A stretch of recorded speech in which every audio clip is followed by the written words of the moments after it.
There we go.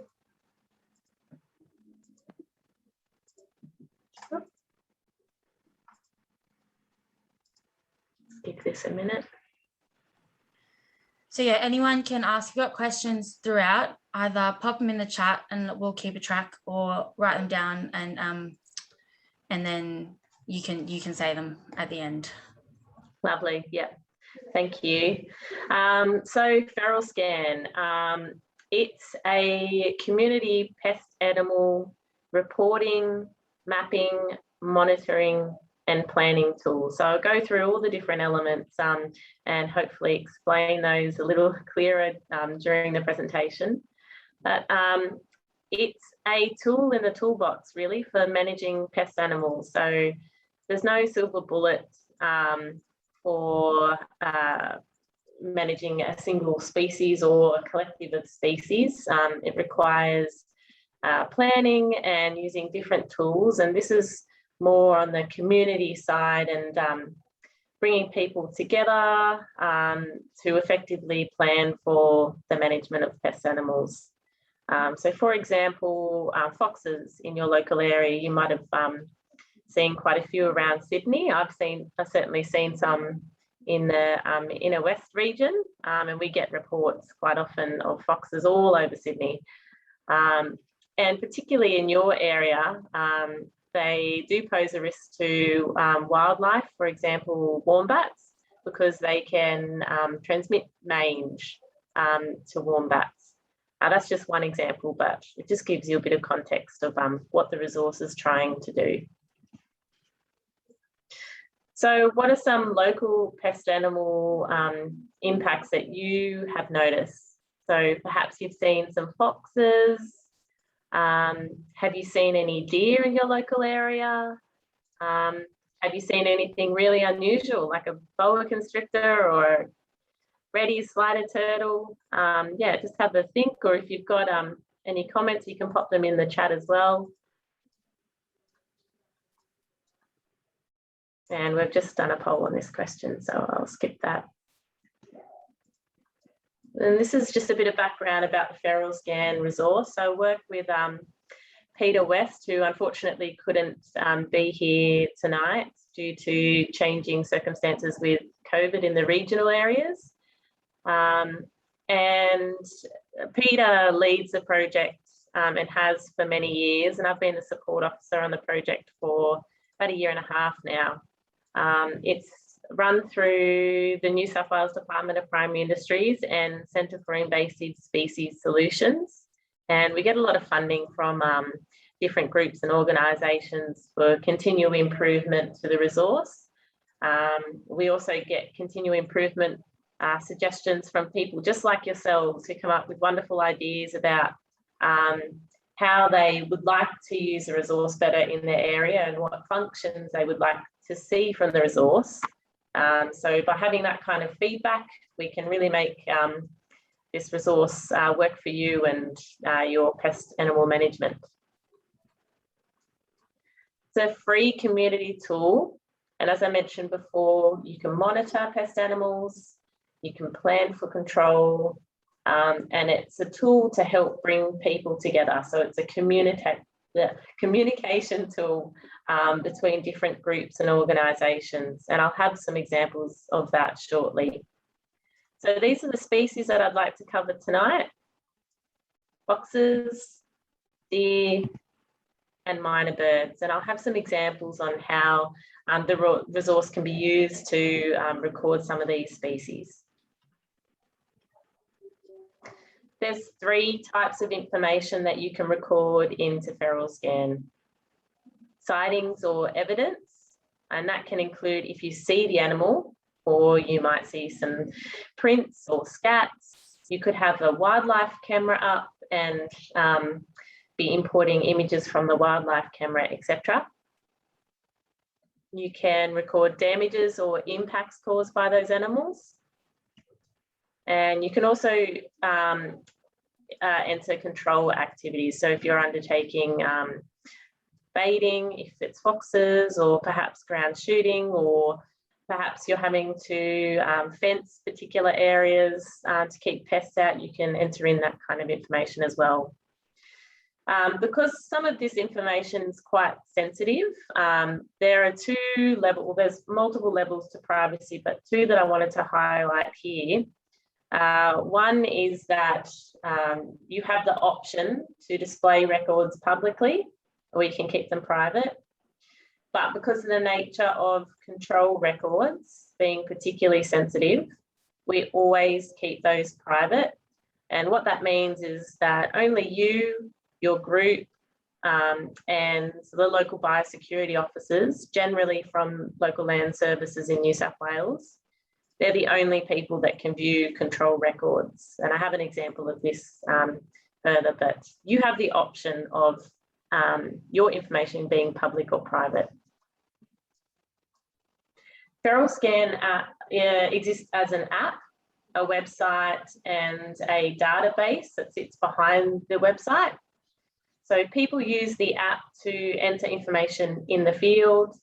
That information is sent through to the database and is displayed on a community map on the website.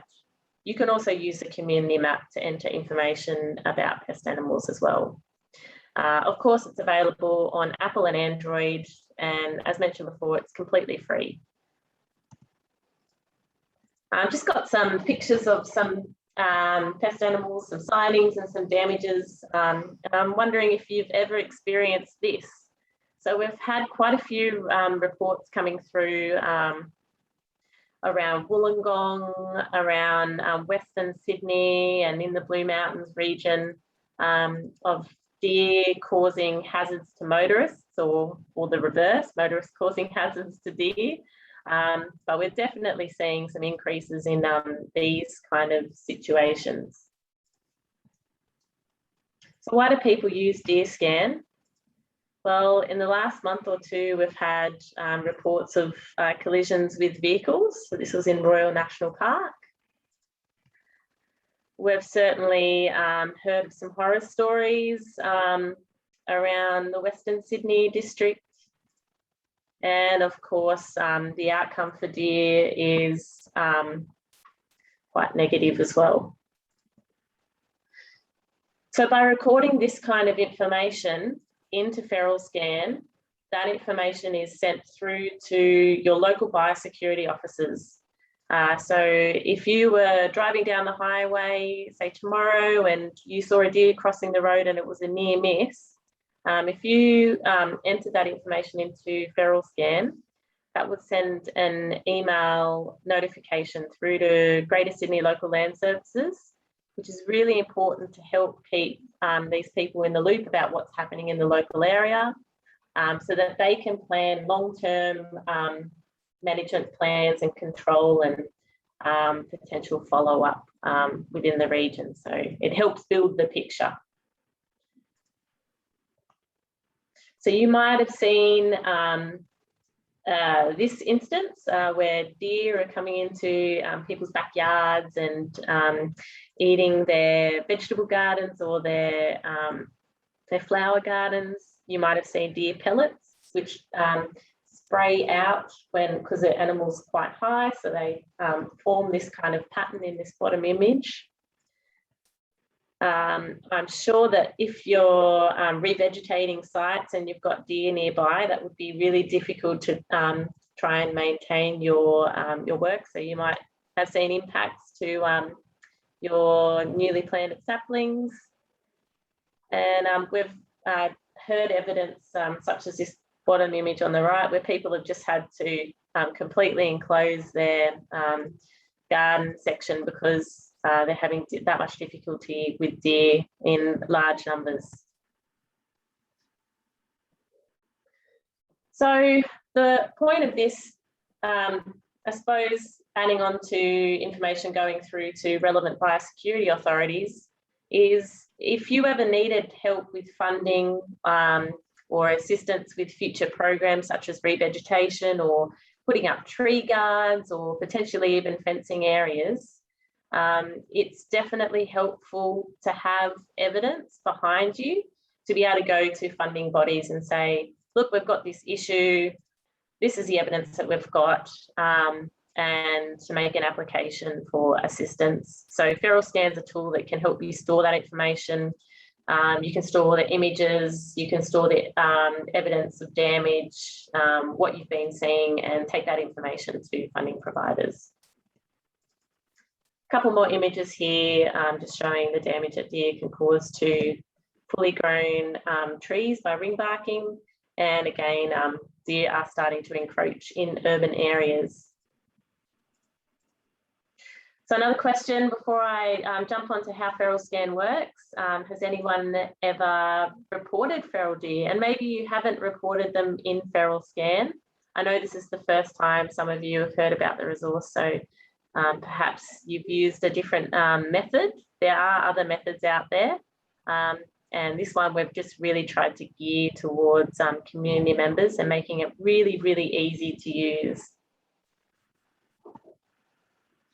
So this is what the Deer Scan homepage looks like. All of the species homepages have a really similar layout. There'll be one for foxes, one for dogs, one for minor birds, etc. And the information will change depending on the species, but the layout will be pretty much the same. The map up the top right-hand side is what you click on to record information via a computer. If you're opening up the Deer Scan website using your internet browser on your phone, you can click on these links here to download the app, or you can simply go to your app store and type in FeralScan and download the app from there. We encourage people to register an account. So when you register and you enter information, it keeps everything in the one spot. So if you want to come back 3 months or 6 months down the track and have a look at how many sightings have been in the local area that you've entered, or you want to have a look at exactly where that deer ran across the road, it's very easy to track your information. So we highly encourage people to register an account. You don't have to though, you can still enter information using an email address, which you'll see in the form. It's one of the questions, which is an alternate way to enter information. Or some species you can certainly enter information anonymously as well. So once you've clicked on that blue map of Australia, that was up the top right-hand side, it opens up a map similar to what you see on the right. And then you can click through to the form, which looks like what you can see on the screen here. You can click the map to place your marker pin, and that will automatically populate the latitude and longitude. So you can zoom right down to your area and select your location. You fill in the form there and hit submit. So it's pretty simple. Similar for deer, I just wanted to highlight the option here to upload an image. So if you've got an image on your phone, you can upload it from your phone. And if you've got images of wildlife cameras as well, you can certainly upload anything that you've seen on wildlife cameras. Doesn't matter if that's 4 weeks after you pull the camera in. You can also change the date for that, so you can backdate the sighting record. And just a couple of shots here of impacts from foxes before we move on to how to use the app. So foxes impact your pets. If you've got chickens or ducks, they have a huge impact on our native species, especially the highly vulnerable species following droughts and fires, and also impact our turtle populations as an example as well by raiding nests. And maybe not so applicable depending on where you live, but definitely in the agricultural sector as well. They predate on lambs and can carry diseases across the landscape as well. I'm just going to pause for a second just to see if anyone has any questions. The next section does move on to how to use the app. There's a couple of other features that I'll talk about, and then we'll move on to a quick website demonstration following that, and I'll show you some of the website features. So I'll just give around 30 seconds. Emma, Eric's just asked, is it one account for all feral species? So once you have an account, you can log any species under that one account? Yep, that's right. Okay. Absolutely. Yeah. So you can go to the map, and if you've got an account, so for example, if you download the app, when you first open it, it'll ask you if you'd like to register. So you can register via the app, or if you've already registered online, you can sign in on the app. Once you've signed in once, that's it. Your app will stay logged in under your name, and you can simply click through any of the species on the home page. So there'll be a little graphic icon for each species. You just press which one you want and fill in the form. So I'll cover that next. Nadi's also asked, are the images verified by someone? Yes. We don't often get fraudulent images. Sometimes we do. So that's one reason that we moderate images. But another reason is if we've got records going onto the map that are publicly viewable, we want the images attached to those to also be acceptable for public view. And sometimes those images might contain information or contain people's faces, or just might not be appropriate for public view. So Pete and I moderate all images. Most of the time they're fine. Sometimes we have a privacy setting so that you can still see the image and your group can, but no one else can. And then sometimes they're just a flat no. Yeah. Cool. All right. Okay, I might move on then. So we've tried to keep the app really simple. We sat down with landholders to help us design this app. So it's really a bottom-up design here. When you open the app, you'll see all these species. So you select which one you'd like to record. You select the type of data. So for example, here, a sighting. You fill in the form and you hit submit. That's it. It's really, really, really easy. Your phone has an internal GPS. Most of the time it will be turned on unless you've managed to turn it off. And that will automatically populate your latitude and your longitude. So that'll give you an accurate location. It's great for if you're in the field and you see something on the spot and you just want to quickly record it, then your location is accurately pre-filled. This just goes back to that privacy setting. So one of the last questions in the form will say, would you like to display this record to public users, or would you like to keep it private and restricted to your group? So again, public records are visible to everyone, and the private records, as that little graphic depicts, we have group features within FeralScan. So for example, if you all were working together to record deer, for example, record where you're seeing deer, and you wanted to let each other know when you had a new deer sighting or you saw some evidence of deer, one option would be that we could put you in a group and you could record information about deer, but you could enter it as private, which means that you could all see it, but the rest of the general public would not be able to see that information. And that's really important because we do have instances or concerns about illegal hunting and the location where species are, such as deer and pigs. So it's really important that A, we give you that option, and B, we also have some really strict privacy settings for your information and the data that you enter.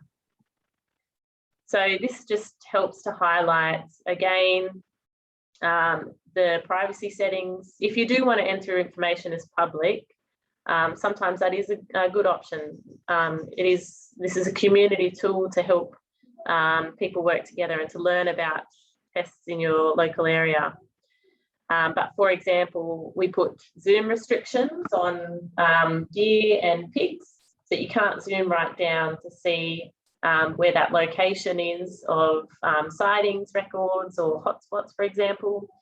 So when people come to the deer scan map and they're not part of a private group, this is as far as they can zoom in. So they can see that, yes, there's deer around Sydney and down the south coast, but you can't zoom right in to see where those species are. And a lot of the time, people generally know the area anyway, but there's no way they can figure out exactly where those animals occur.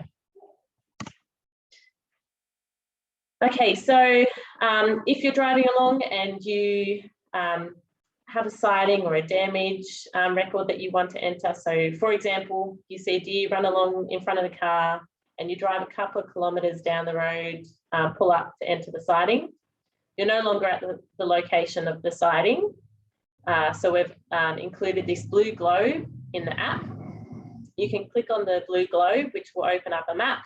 You can zoom in on your phone, hit the map to place a marker on that pin so you can correctly locate the record or correctly position the record. And the application works without mobile reception. So you can go for a big long bushwalk, and if you see a boa constrictor or a turtle or something out in the environment and you're outside of mobile reception, you can still record it, you can still upload an image. And when you come back into mobile reception, in the menu button, there's a Save Records folder. So you click on that and you can select to upload all your images at the one time. As I mentioned before, FeralScan has email notifications that can be set up for groups. And if biosecurity authorities request, we can set up notifications to be sent through to them about what's happening with particular species in different regions. And that changes for across Australia and across New South Wales. For example, in Sydney, Greater Sydney, Local Land Services receive information about deer. So it's really important that we try and encourage community members to record what they're seeing so that LLS have a really good picture of what's happening across the landscape, and they can factor that into long-term management plans. So this is just an example of what a deer record looks like on the map. And certainly if you're in a group, then that information can be sent through to other members in your group as well as an email. Wildlife cameras are quite popular these days and are definitely growing in popularity as well. The image that you can see on the screen wasn't put up to record deer. It was actually put up to record other species such as pigs and dogs. And this landholder didn't know that they had deer on their property. So they can shed some really valuable information. You can learn a lot from wildlife cameras. And I encourage you, particularly during lockdown, if you've got a bit of land and you need something to do, have a go. Why not just have a trial? It's not only pest species that you can be picking up, but you can definitely get some good snaps of native animals as well. There are a couple of basic guidelines available online to help you set up wildlife cameras, and they have tips and tricks, and I can definitely provide further information after the session if you need further information. For example, you don't want to put a camera facing into the sun because that's going to really distort your image, and please don't set a camera up in front of waving grass, or else you'll have 1 million photos of the grass doing this. So just some little things to think about if you are thinking about using cameras. But you can certainly upload wildlife camera images to FeralScan. They can provide context about what's happening in your own little patch. So we quite often give people advice on please remove your pet food from your property after your animals have eaten, because that coaxes foxes in. you can get an idea of what kind of impacts foxes are having on native species or non-natives. In this case, as a rabbit. And if you are undertaking any pest animal management, can give you a really good idea of animal behaviour around your control activities, what might be working, what might not be working quite as well, and how you can tweak that to really get some bang for buck. FeralScan also features the MinerScan platform. So you can record information about these birds, you can record where they're roosting and nesting, and to help paint a picture of what's happening across Sydney. I was talking to someone today in northern Sydney who's looking at undertaking some trapping with some of his local community because he's noticed miner numbers increasing in the local area.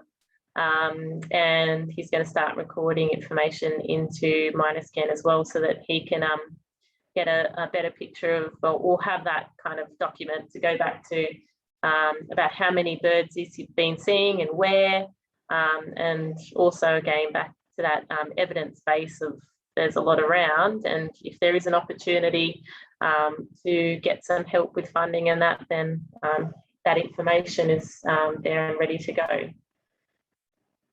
We often help people find resources depending on your circumstances. So for example, the gentleman in North Sydney today, I've sent him some videos about how to build his own trap, potentially who could help him build the trap, or where to hire it, etc. And we certainly help people a lot with this kind of information for a whole range of different species. I just really wanted to quickly cover some species that you may not see as commonly, which are cane toads. We've got a platform in FeralScan called ToadScan, and we've had a few cane toads hitchhike their way down across the country and arrive in Sydney. So it's important that we get onto that as quickly as possible so that we can help to mitigate the risk and stop their spread into our beautiful wilderness around here. Unfortunately, fortunately, we have a lot of reports of cane toads, but up to 80% of cane toad reports that we have come through our reporting systems are of native frogs. And that's not such a bad thing. We really want people to report, but we do want people to not harm the animal. So the messaging here is, please contain it. If you think it's a cane toad, take a picture and send it through, whether it's the Frog ID app or the FeralScan app if you think it's a toad, because we've got some experts who can help you out with determining which species it is, and then providing advice from there. So a little critter down on the right, the turtle, is what I used to work on in Sydney, and the one on the left is a corn snake. So they're both from America. They're both really popular in the pet trade, and unfortunately they are released into the natural environment. And we now have breeding populations of slider turtles in Sydney, and we sometimes see individuals roaming around the streets of Sydney of corn snakes. So if you ever see anything unusual like this, there's a platform in there in FeralScan where you can report more unusual species, but really important that we get onto these things as quickly as possible to prevent their establishment in the local area. Finally, before I do a quick website demonstration, we've got a whole suite of resources, and I'll show you a better quality version online now. But please, if you've got questions, you're not too sure about how to use the app, you can't remember your login, you need a hand using the website, or you're thinking about undertaking some management, you're not sure who to contact, or you're after some resources, jump on the website and have a look. There's lots of content on there. Pete and I are available a lot of the time. People sometimes say 24 hours a day, but might not be.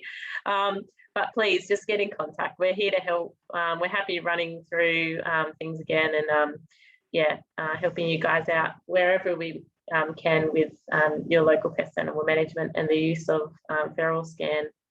So if you need a hand creating accounts, accessing instructions, ongoing support, if you need advice with monitoring cameras, finding resources for yourself, or maybe you've got a community presentation or gathering coming up, not that we're doing gatherings at the moment, just let us know and we can send information out to you. Okay, I'll just quickly jump over to the website now. Unfortunately, it's a little bit tricky to do, I'll just pull this up here, a little bit tricky to do instructions using the phone app. So there are a couple of videos online that can show you how to do that, but it's pretty easy to use. So I really encourage you just to pop in some records, have a bit of a play with it. If it's a test record, just type test. That way we know to delete it, or you can delete it yourself. Okay, so FeralScan homepage. Let's go from the beginning. So when you search for FeralScan, this is the very first page you come to, and you can select which species from here. So for example, let's jump on deer. We've got heaps of helpful resources on the home page. So we've got some quick links on the right-hand side here. PestSmart has heaps of resources. We've created a handy resources page, the Deer ID guide, etc. Further resources down the page. If you can't remember how to use the app, or you've got people around you who need a little bit more support, we've got instructions on how to use the app and how to use the website. So some really clear graphics here, stepping you through how to use the app. And you can download a printable copy or you can email out, which shows stepwise instructions as well on how to use the app. The biggest hurdle is getting people to download the app and just get like having a go the first time. Once they've used it the first time, they're generally all right. It's really easy, but I understand that technology can be daunting. Okay, so this is where you record information on the website. You can log in if you choose to. I won't today. Just click on the map. You can zoom in on the map to this level here because I'm not logged in. Sorry. So these are all the public records here. If you want to record information, you hit the Record Data tab up the top left-hand side of the map. That's going to open the form. Click Sightings. You can change the date if you like. Now we can zoom in.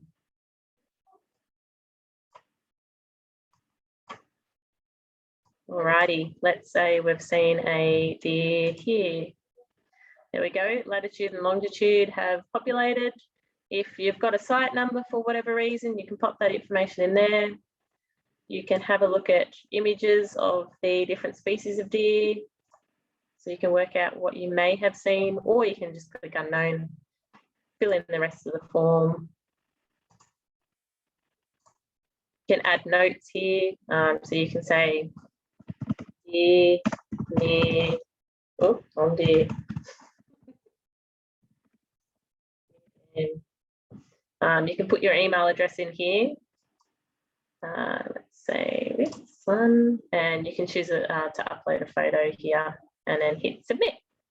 I won't hit submit today. That's as easy as it is. And then your records will appear on the map like this. It's the same for foxes.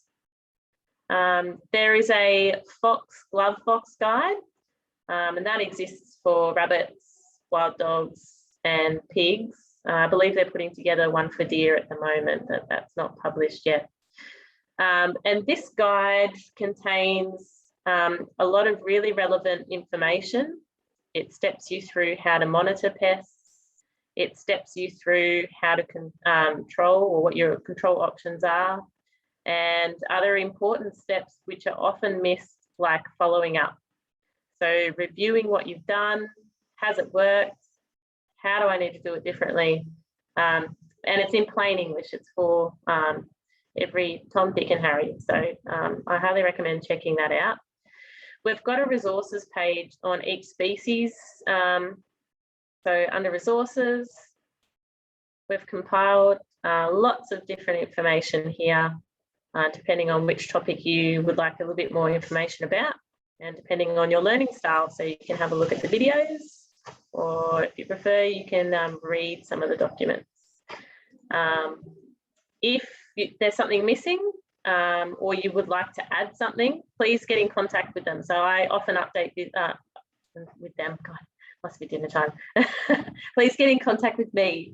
I often update the website, and I'm always open to feedback and communication. So let me know what you guys need. FeralScan, similar website, similar layout, resources. You can certainly find information on how to trap miners. So we've got a video here on how to build a trap. There's a miner bird DL flyer if you'd like to spread the word a little bit more, and some of the trap designs here under management techniques. I might leave it there and open the floor for any questions when I figure out no, I don't want to stop share. Here we go. Lovely. Yeah, so please let me know if you've got any questions, or you'd like me to cover anything again, or if you'd just like to tell me about what's been happening in the local area in terms of what you've been seeing or changing, or what grand plans you've got coming up. Emma, I had a question. Yes. For when you log a sighting, like for some of the species like mine birds or say rabbits, is there I didn't see on the form. Can you actually log how many individuals you're seeing? Yeah, so a lot of the species will have increments, and those increments have been decided based on what's most useful for the species. So, for example, if you're seeing deer, it will be, have I seen 1, 2, 5 to 10, 10 to 15, etc. If you're recording minor birds or cane toads, sometimes the increments will be, I've seen 50 to 100. Cool. And for the groups, to set up a group, do we need to contact you guys to set up a group so we can't set that up ourselves?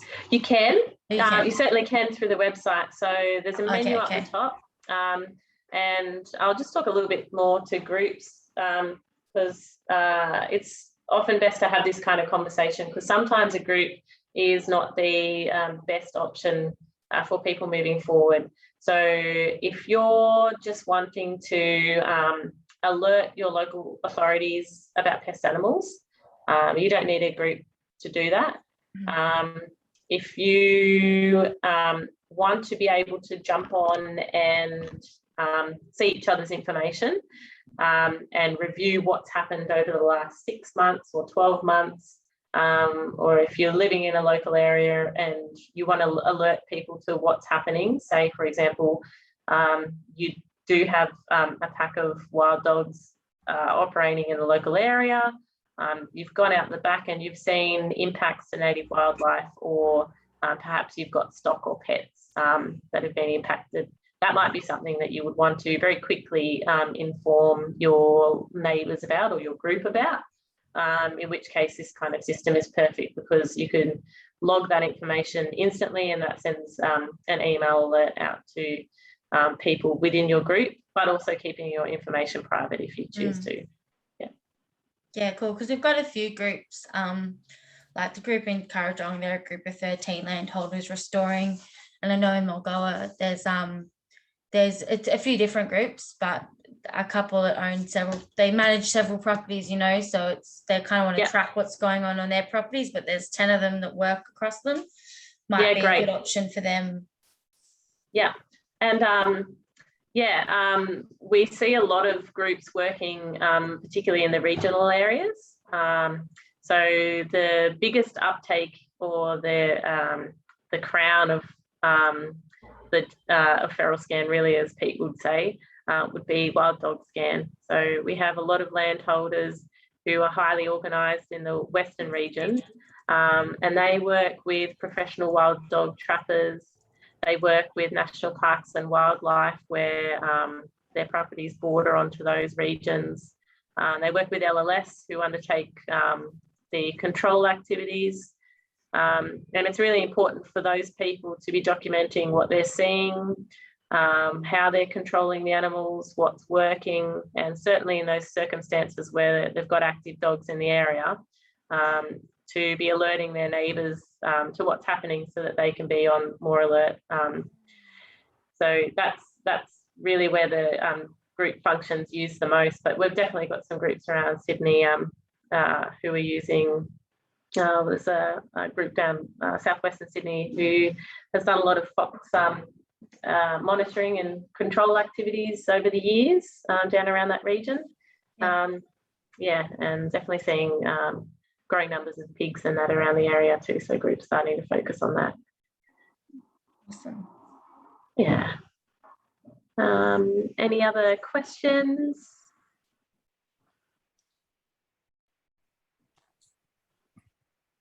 Hi, can you hear me? I can hear you. This is Nadia. I just wondered about groups. Can you join multiple groups, and for each record, can you attribute it to a different group? You can join multiple groups. The FeralScan system is free, which means it's not $1 million system. So when you join a group and you enter information in a particular area, so you're in a geographic area and you want to enter information about a deer sighting, and then the group members of your other group log in, because you're a member of both groups, these group members will be able to see the record individually sitting out by itself that you've entered in the geographical area of the other group. So you can join as many groups as you want. And most of the time that's not an issue because the groups that you're in are actively interested in pests and are working towards minimising the impacts that they cause. There's a couple of instances where that might not be appropriate. So we sometimes have professional pest controllers who work across different landscapes and are in different groups, in which case they might want their information stored to a higher level of privacy. And we have particular logins depending on which project or which area they're working on. But yeah, you can certainly be a member of multiple groups. That's not an issue at all. Great, thank you. That's all right. I just I downloaded that app. That, Good on you. Yeah, and on the Apple device, there's also a field guide. So there was a second FeralScan app to search engine to download. So I didn't quite open that up and have a look inside, but I'd say that'd be pretty much on what you covered. Is from the same. Yeah, I haven't done a lot of work with the field guide. Most of my work's with the FeralScan application, but the field guide's just I think it's a different group actually. There's a few different pest animal mapping and monitoring apps out there. So I think Western Australia has a pest animal mapping tool, and there might be one or two other ones. I'm pretty sure Field Guide is one of the alternate sources. Okay. Yeah, there's a few different ones, but FeralScan, because it's run by New South Wales government, and we work really closely with communities and across different government and non-government organisations. It's probably the preferred one, definitely in New South Wales. I can't really speak for the rest of the country though, because that's Pete's stomping ground. Yeah. Okay, that's good to know. Yeah, because if you're going to be out there on the field, most people will be using their phone and straight away, bang, click, log it straight away, you know. Yeah, definitely. The more information, the better. And a lot of the time, even though species are widespread, such as deer, there's still areas that they haven't established in. So the sooner we have information about what you guys are seeing on the ground, the better kind of response can be formulated in the future. And it's just important to also remember when undertaking any kind of pest animal management, it's best to sit back and plan it, because funding is not infinite. You will get a certain amount of funding, and you need to make sure that what you're doing with it is top quality and best practice, and you're getting the best outcome, and you're achieving the goals that you want to see native species increasing, and that you want to have stability around revegetation sites, etc. And that can't be achieved if you're just throwing money at individual sightings, which is sometimes what people expect to happen when they record one sighting of a deer.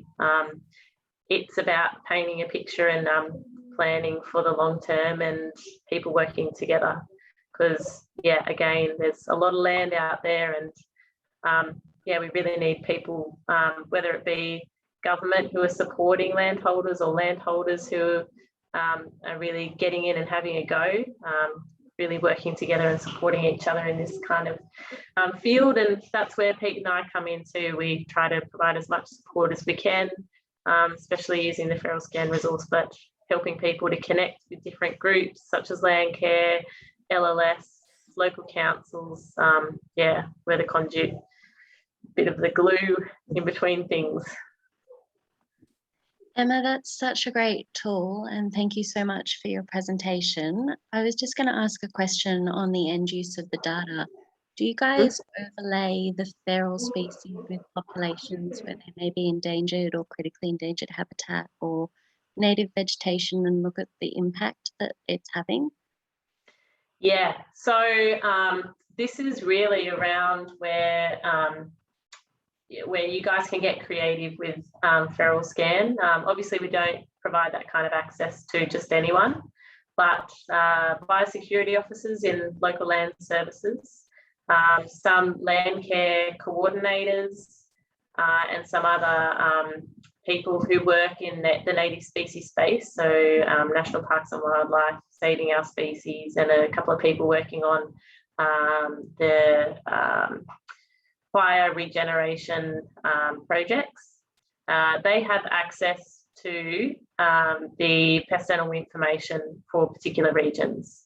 So they can download that information, and if they've got some GIS skills, overlay the information with native species information and get an idea of what pests are in the area in the past. It really provides a benchmark for them for projects moving forward.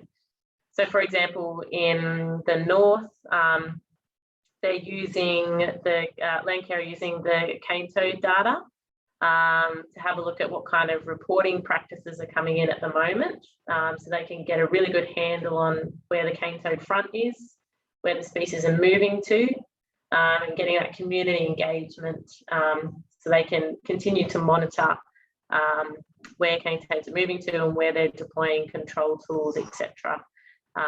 In that location. We've had other people use information from FoxScan and wild dog scans for looking at protection of native species like quolls and koalas, etc. And people using it to track where they're undertaking control, and if that's having a impact to what they're seeing on the ground. If it is a community and citizen science tool, so the rigor around some of the information entered in is not perfect. It's not a science experiment, but it does provide information and does fulfill a vital gap in data and across the landscape. So yeah, by all means, if you guys are thinking about using the data a little bit at a higher level, then yeah, I encourage you to talk to Catherine, and she can come to us, and I'll just throw that ball straight to you. She can come to us and we can talk about data sharing agreements. So we have no problem with helping you guys out with your various different projects if you need that higher level access, and yeah, or sending you the information that you might require. I'm going to ask a question for Jess, who just typed it. Jess from Penrith. She's just asked, was a little bit way out, let me find it. You mentioned LLS is notified for deer. What other local authorities are notified for other species, or what species? I know you mentioned a few, but that's a broad question, and it really depends on what's happening in the local area, where pests are distributed, and how they're impacting the industries within that area.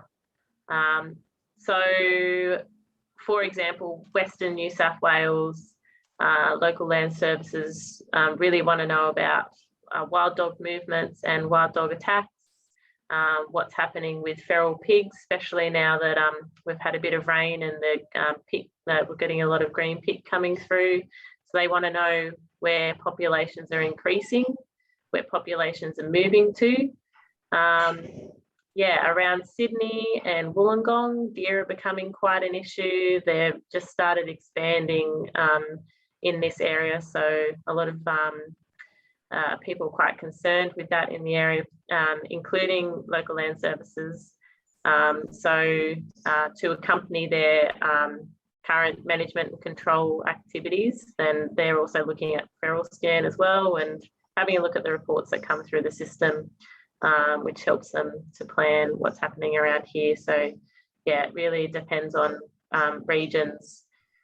Cane toads, you know, people in Queensland, but they're everywhere. Like they're not concerned. They don't need notifications about cane toads in Queensland, but people in New South Wales, like the lower half or 3/4 of the state, where we want to know about cane toads. We want to know if anyone sees an unusual amphibian.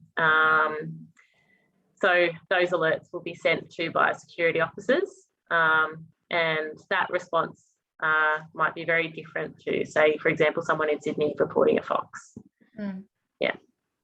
Awesome. That's cool. Yeah, because I know Jess is she's bush care officer, for Penrith City Council. So yeah. I'm assuming Jess is asking in terms of, I'm guessing councils, if they're interested in access to the data, can they contact you for that too? Yeah. We can set up alerts as well, depending on what you're interested about, and what you want to get out of receiving those alerts. But yeah, have a chat to myself or Pete, and we can talk you through what might be best, what your best options are, and yeah, what kind of outcomes you're trying to achieve. So yeah. Cool. All right. The other question, it's rather a large question, but Lindy's asking, and I think a lot of us are probably interested in this too, is what like now that we've got data, once there is data, what can we do? So like I know from our experience, things like fox trapping work for a while until the fox figure out what's going on, and then it's a bit like, you know, a bit like hide and seek, like until they a couple of our groups in Penrith, it's almost like a mind game, but I'm not aware of many other species, and so I get Lindy's really asking, and a lot of us are. I mean, and I know FeralScan is the data heavy side, but if you've got any advice or what's being done or what we can do, what would you recommend for us to be doing as a group to take action on pest management? On pest management, yeah. And as I mentioned, FeralScan's it's the reporting tool, recording information, and you can use the map, so you can log on, especially if you're part of a group, you can jump on and have a look at what you've recorded, have a look where hotspots are. Is there a certain time of year that animals are turning up? Are there properties that are not engaged and not recording? Are they some like properties that you would want to target? perhaps you want to do a printed map and go around to your local community and say, hey guys, look, this is all the sightings or the damages that we've had in the past 3 to 6 months. We'd really love you to be more involved in this control. You can access your images via the map as well, as if you're part of a group or if they're public. And that might be a tool for engagement as well. But it really depends on what the local area and the pest species as to how you manage it. But FeralScan gives you some leverage for communication, alerting, planning, potential future funding. But when it comes down to what you actually do on the ground and choosing the tools, how to put the tools out, how to review, like, for example, where do you put the fox trap? What do you bait with? What time of year and how frequently do you do it? I would encourage you to have a look through some of the resources on the website that we've put together on, say, for example, FoxScan or DeerScan or MinerScan. If you've tried those things or they're a bit confusing, you can certainly have a chat to Pete and I. We may know other people in the field if you've got a really specific question. Local land services are the experts in pest management. So if you're already undertaking control yourself and you've got a specific question or you need some advice, they're quite good with that. They may even have resources that they can hire out depending on what you're doing. I'm not exactly sure on their capacity. Yeah, we've run workshops with them before, so I know I guess yeah, that's an option. We need to talk to them a bit more. Yeah, but yeah, my advice would be to try and get as many people together as possible to help.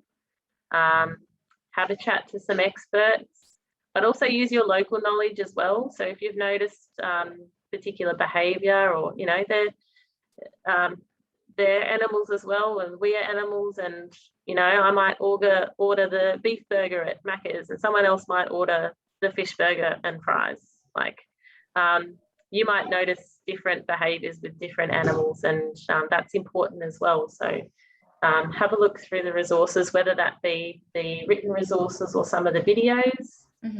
Have a chat to the experts. If you need more resources or you need a hand connecting to other people, get in contact with us.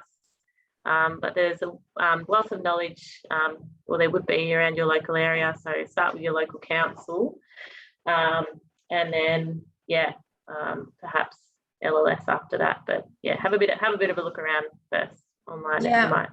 For those online who I'm not sure who's from which areas, I know Hills Council does run a rabbit baiting program, and last year they ran, it's actually probably the year before, like in November 2019, they ran a fox trapping workshop, which was meant to be followed up last year, but obviously for many reasons it wasn't. So we did try running a fox trapping workshop in Bilpin,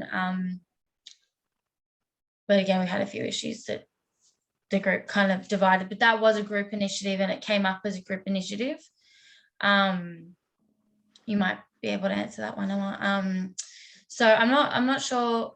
I haven't spoken too much about to Blacktown Council and Penrith Council about what they're doing. I wouldn't be surprised if Penrith is doing something, because they're a pretty reactive council, proactive too.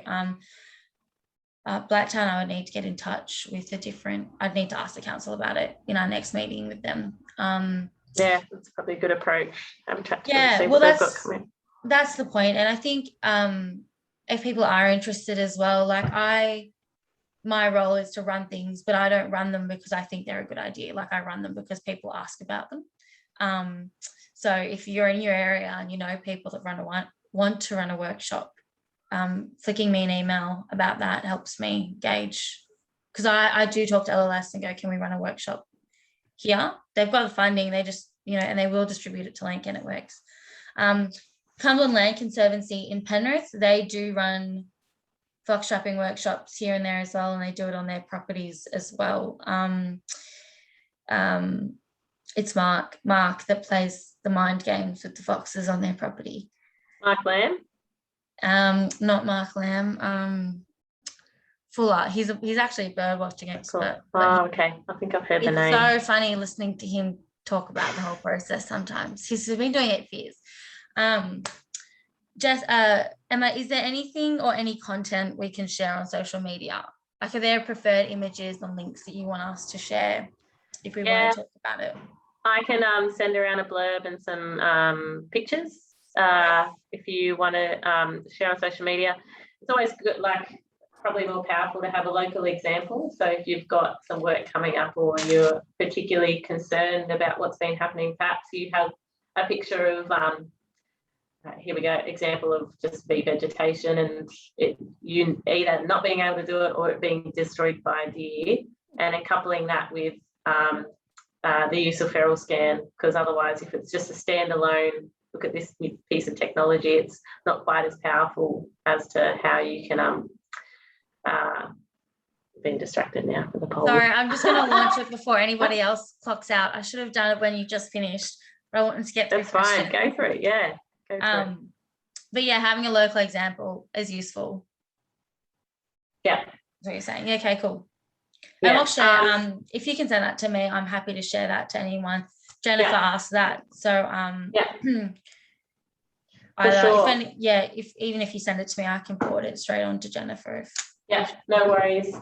I'm going to send out some resources too, so it'll either come from myself or Catherine, and that'll just be some of the help guides that we've gone through tonight, some links to the website and our contact details.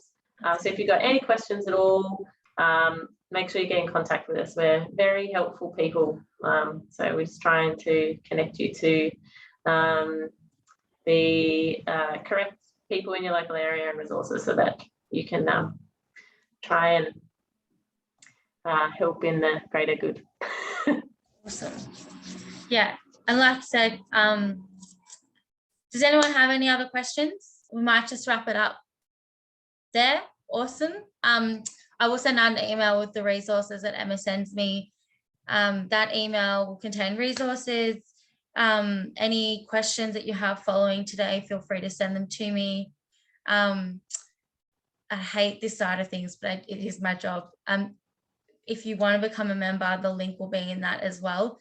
It doesn't cost anything to be a member of the network because we generally assume you're a part of another local group. The only really requirement is that we ask you attend 2 events per year. So something like this or an on-ground event, just so that you're present as part of the community network or group. And members, like groups, can become members as well. So, and usually they forward out our information as well. So yeah, follow us on Facebook or Instagram for updates. I don't know what's better for people. Everyone's different, but we do have both, as well as emails. A big thank you, Emma, thank you so much for making the time during the week and the evening. It's been really, really good, actually. It's one thing to see the app.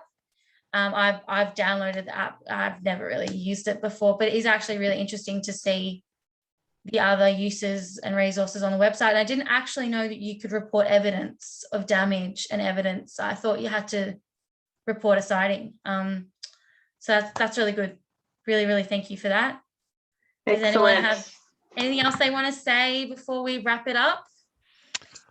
Yeah, hi, just briefly, Brian from CLC in Mulgoa Valley. We actually have Mark Fuller and I do the feral control work for CLC. We've studied under Mark Lamb, great guy. So there's, what I'll do is I'll pass my contact details on to you, Catherine. So if you want to run something locally, we've got funding via LLS. We've got traps out in the community. We're being active. So yeah, we're definitely here and helping. Yeah, cool. Yeah, Mark ran one a few months ago, didn't he? Yeah. Yeah, I missed that. I couldn't get I live too far at the moment. I did hear about it. How did it go? Yeah, very well. It's been super successful in the Blue Mountains. We've got about 40 participants in the program up there. Wow. We just got the program and the equipment launched down here, and of course, COVID. But we've got some traps out there in the community. We're doing what we can with COVID restrictions, but hopefully when we get to open up a little bit more, it's something we can work in with you and start to promote this throughout the Penrith region. Yeah, for sure. And like I said to any of the groups, if you're in the region, like I operate through the 4 government areas of Blacktown Hills, Penrith and Hawkesbury, and you know, sort of on the edges of those because we don't like government boundaries and we're working the environment. You're welcome to send me anything to share in a newsletter or on the social media. That's kind of the point, just to connect everyone as well. And anyone is welcome. We do have quarterly steering committee meetings where we just kind of do general updates, and there are always kind of guest seats for people that don't want to be part of the steering committee but just want to have a hear on what's going on or raise something, or, you know, ask if we, I don't know, it's options there. People do join in, so there's always an option for anyone to join in. Thanks, Brian. Anyone else? We're all good. Getting close to either. Yeah, go for it, Jess. Ask a really silly question, Emma, but what's the most bizarre thing anyone's ever reported as far as a feral species? Have we had any black panthers documented? Oh, of course. You mean like the Kellyville one or the Kenthurst one? I think there was a Wurrunga one. There was a black panther last year or the year before. Really? It wasn't through FeralScan though. It was through the other team. Being tied. Non-Indigenous animals team. So they work alongside the widespread pest animal team, the vertebrate pest animal team, and they had a report of a so-called black panther that they had to go and do a little bit of investigating about. But we've had, what else do we get reports of? That's probably the most unusual. And then through FeralScan, we just get some, you know, silly people sometimes reporting their friends as toads and sometimes we get green tree frogs reported as cave toads.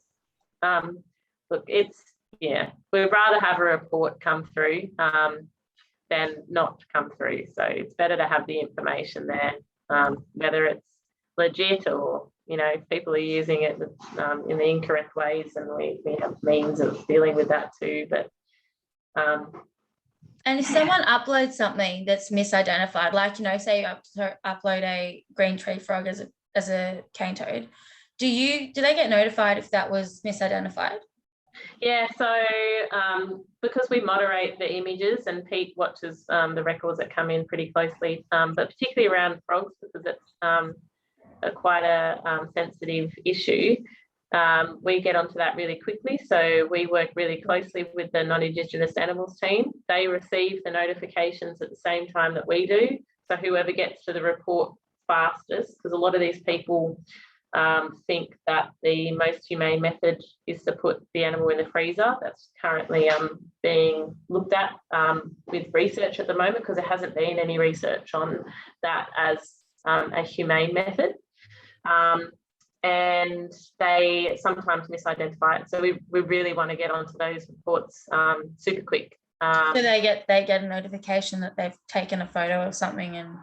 Yeah, we call them or we email them. Yeah, we get on. Because I know Nadia's not on now, but as a Frog ID team, I'm pretty sure she would have wanted to know that. Okay, cool. Yeah, for sure, yeah. And we send resources as well. So if people are, you know, if we notice something a bit odd or they've made a comment in the notes field, like I'm really struggling with fox management or whatever, we'll email them and we'll send them resources and, hey, have you seen this? Or here's a really good ID guide for toads, and give them further instructions and that as well. So we try and communicate where we can. Awesome. Great. Oh, any last questions? No, all good. Look, thanks very much for having me, everyone, and thanks for coming out/in tonight. I hope you're all doing well during this time, and hopefully you've taken something out of tonight's session that can help with your future work. And if you've got any further questions, as I've mentioned before, just get in contact. Thanks, Emma. Thanks, everyone. Enjoy the rest of your evening.